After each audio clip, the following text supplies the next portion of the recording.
അങ്കമാലിയിലെ അമ്മാവൻ ആരാന്ന് പറഞ്ഞു? പ്രധാനമന്ത്രി. അപ്പൊ ഈ കഴുത പറയാ എന്റെ അമ്മാവന്റെ വകയല്ല ഈ ഹോട്ടലിന്. അപ്പൊ ഞാൻ ചോദിച്ചു നിന്റെ അമ്മാവന്റെ വകയാണോ ഈ ഹോട്ടലിന്? അപ്പൊ അവൻ എന്നെ എടിന്ന് വിളിച്ചു, ഞാൻ അവനെ പട്ടിന്ന് വിളിച്ചു. അപ്പൊ ഒരുത്തൻ എന്നെ അടിക്കാൻ വന്നപ്പോ ഞാൻ എന്റെ കൊടയെടുത്ത് അവന്റെ വയറ്റത്ത് ഒറ്റ കുത്തി.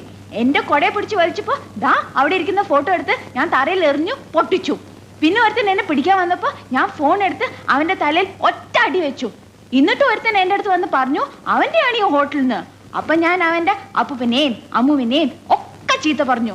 അവൻ പോലീസിനെ വിളിക്കുന്നു പറഞ്ഞപ്പോ ദാ അവിടെ ഇരിക്കുന്ന പൂച്ചട്ടി എടുത്ത് അവന്റെ തലയിൽ ഒറ്റ അടി വെച്ചു കൊടുത്തു. അവനെ ആസ്പത്രി കൊണ്ടുപോയി. ഞാൻ വേറെ ഒന്നും ചെയ്തില്ല, ഇത്രേ ചെയ്തുള്ളൂ. അതിനാണ് ഇവന്മാർ ഇങ്ങനെ ബഹളം വെക്കുന്നത്.